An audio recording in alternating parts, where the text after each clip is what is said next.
Hello guys, welcome back to the channel, welcome back to the garage. So tonight we're going to be once again working on Caitlin, try and wrap up some of this front end stuff. We're not going to be able to finish tonight, but we'll get into that in a second. So we're going to originally work on the race truck and basically clean up and paint where our speed holes were and that whole area underneath where we're not going to be able to get to once we get the cab back on the frame. But of course it decided to rain. And it was, of course, just enough to kind of ruin those plans. So tomorrow it's supposed to be nice. It's supposed to be like 70 degrees. So I figured, you know what, we'll wait and do it then. So I decided to play pickup sticks in the yard and start my spring yard work, which is always just wonderful. Gotta love home ownership. No, but I can't complain. I don't have any neighbors to deal with. So anyhow, getting back to the front end stuff, we're gonna keep working on Caitlin's front end. We got brakes. We got axles, we got wheel bearings. Also for the front end, we have our Trac bar from Carli and our steering stabilizer from Carli. We'll get those installed. So the parts we were waiting on were U-joints and brakes. So for brakes, we got this Power Stop kit. It's their truck and tow kit. So it comes with these severe duty brake pads. It comes with drilled and slotted rotors, which are side specific. Even comes with the little rubber slide boots. So we have everything to, you know, get the truck stopped. So before, I think I just had generic brakes on this thing. I can't really remember.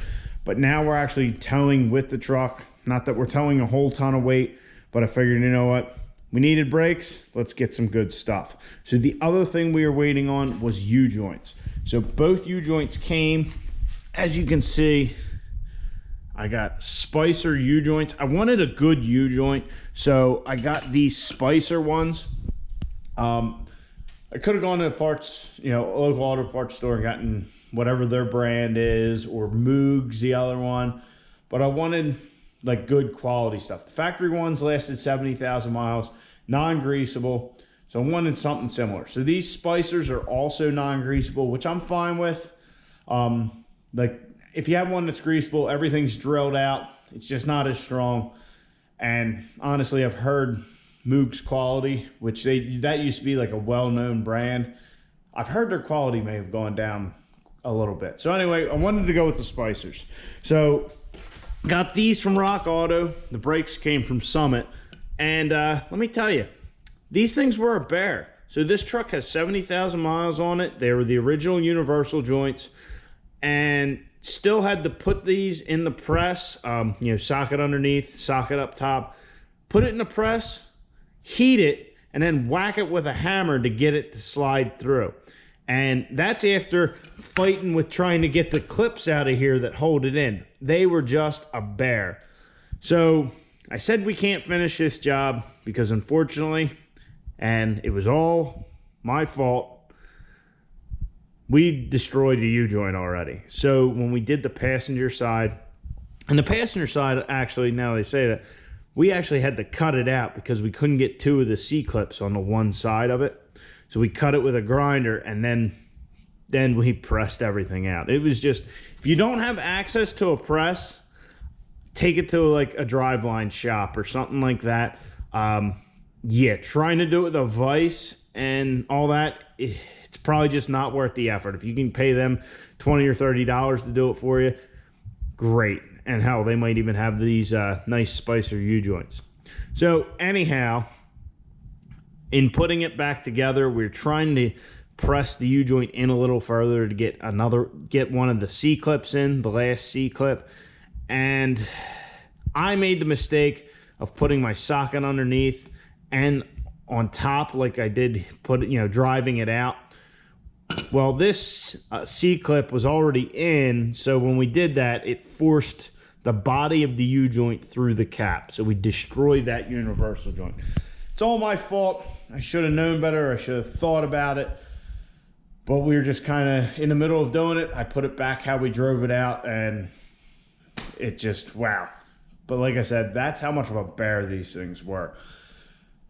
So that's where we're at.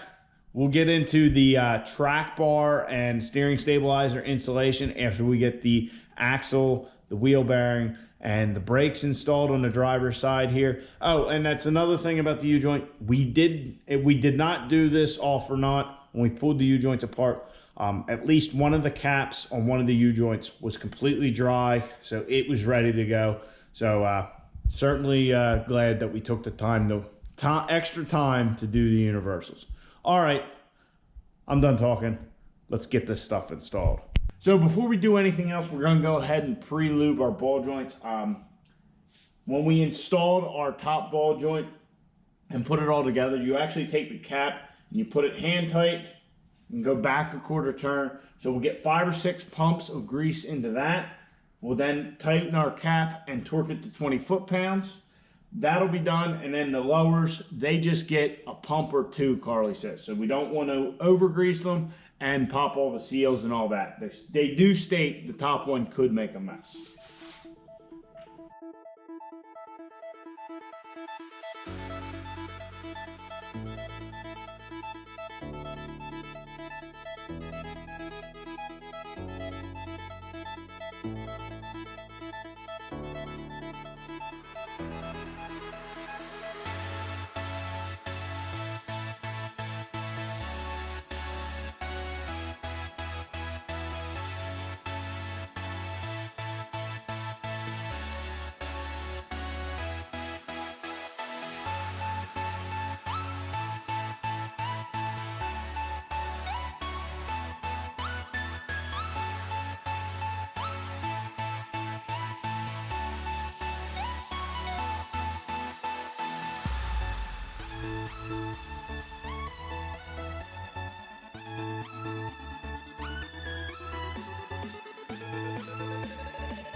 Well, we got our brakes installed, our new Power Stop tow and truck brakes.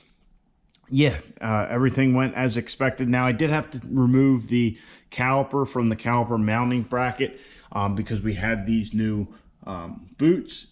Plus, we had to lube the pins up and all that. So, yeah. Other than that, everything went as expected. I mean, it's going to be a shame to cover these things up. These drilled and slotted rotors look awesome. But yeah, our ABS wire is ran and hooked up. Everything's good there. That Timken bearing, everything lined right up with all the factory mounts for the wire. So the brakes are good. Well, the brake on the driver's side. Now, the track bar and the steering stabilizer, they came out without very much headache. Now, our track bar, if we look at it, if we look at this we thought was suspect. If we look at, I believe this is the axle side. Yeah, the rubber doesn't look bad. It's got a couple spots where stuff's a little whatever. But then we go to the frame side, and this thing is tore up. So this thing was definitely bad. That bushing is gone. So that definitely was not good. So we found another problem. Well, I mean, this was a problem we knew, so it's just one of them things like doing that U-joint, like I was saying. Found one of the grease caps was dry, so we knew we were doing something good. We weren't just changing parts, we were actually fixing the problem. Now, I already tried to assemble the new track bar, so what you need to do per the Carli instructions is you actually need to set it to the length, depending on whether you have a stock ride height, which we have, or if you have like a 2 or 3 inch lift, it needs to be a different length. Well, therein lies the problem. So like looking at our factory one, both of our bushings are actually in line, they're straight, but our Carli track bar is not, and that's my fault. So basically, you need to set this to length and then run the jam nut in with red Loctite. And you know, you need to use a vise, you need to use whatever. And then you got to torque it to 200 foot-pounds. I don't have a good vise setup that'll handle that.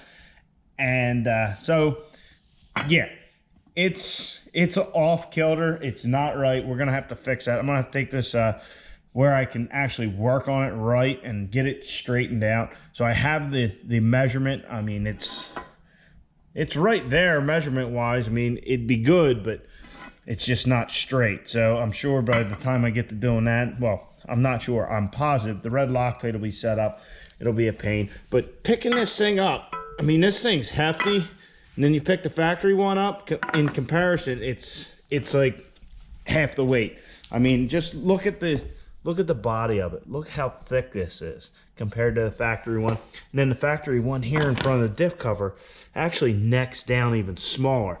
So I can certainly see how this is an upgrade, and especially now we don't have those rubber bushings. So definitely gonna have to fix that tomorrow, and then we can get back at it. And hey, if our U-joint comes in, maybe we can get that taken care of too and wrap up the entire project. So guys, it is the following day. I actually just got done work, but during my lunch break, I was able to take the track bar in and get it all sorted out. So I didn't have to apply any heat to it, but it was still a bear to get the nut unjammed. So here's our track bar. As you can see, it is now lined up perfectly in line with the rear of it. So I just undid everything and then cleaned everything off, re-Loctited it. Basically, when you're running a stock application, you need it as short as possible. So if we look at our two track bars and center everything up, they are lined up pretty dang close. I mean, they're almost dead nuts. Another thing with these track bars are good on 08 and up trucks. So also, that being said, if you have, I think it's all the early 5.9 trucks, or the, you know, like 03 to 08, and it has the smaller steering setup, and you've upgraded it to the newer Mopar steering setup, which is the 08 and up trucks, you can use this track bar. But that's why they have these additional spacers that come with it. So there is a centering spacer already in there. And then, as you can see, our bolt is nice and tight. We don't need this, but I think if you have a 3rd gen, you will. So that brings up something with the steering stabilizer. So our sweet Carli steering stabilizer, there's something you guys should know. I didn't know this when I bought it. I don't think it'll be an issue for us, but it has a part number. It says, is designed to counter right-hand pull of certain tire manufacturers. If you're trying to correct left-hand pull, gives you more part numbers. You actually have to buy a diff cover, or it's a diff guard, I should say, and a bracket. And then it specifically calls out Nitto trail grapplers as vehicles that have the tend to do this. So if you have trail grapplers, you'll probably have to buy that additional guard and bracket to basically reverse how this goes on. So we have Nittos, but we have Nitto Terra grapplers, so I don't think it should be an issue, but I didn't know that when I bought it. Just be mindful of that if you happen to run that particular kind of tire. Also, this steering stabilizer is tunable. It is filled with 200 psi of nitrogen, and it says right here in the directions, if left-hand pull is encountered after installation, nitrogen pressure should be released. Basically, they say to push the Schrader valve in just real quick and then drive it and see if you still get that pull, and just keep doing that until it's right. So just so you guys know that with the stabilizer. So let's get our stabilizer and our track bar all bolted up with all our spacers and whatnot, and yeah, wait on our U-joint.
Our steering stabilizers installed. There's 2 spacers you got to put in with this bolt they supply, and then there's 3 actually on the stock stud, 2 above and 1 below next to the nut on the other side.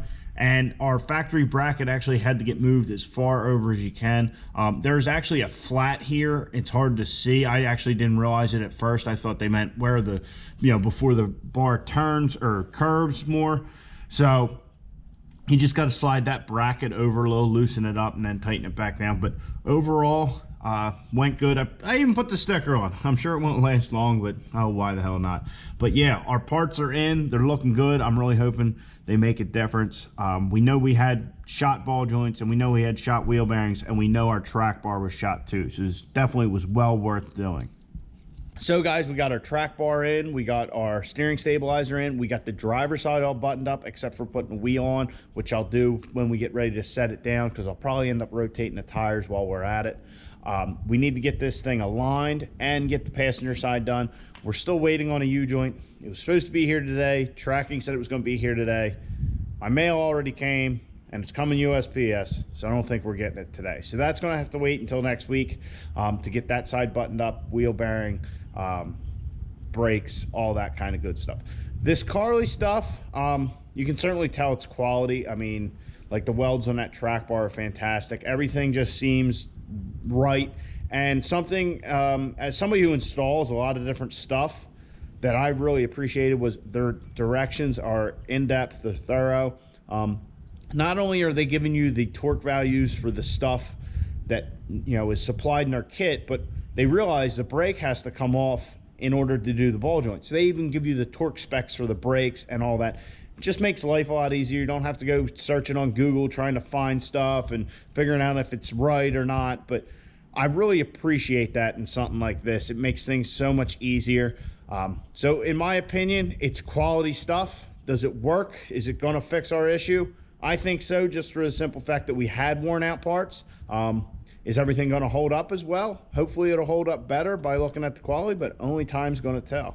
So I hope you guys enjoyed. Please like the video, subscribe to the channel. I'll catch you guys on the next one. Get out in your garage, get the wrenching on your truck.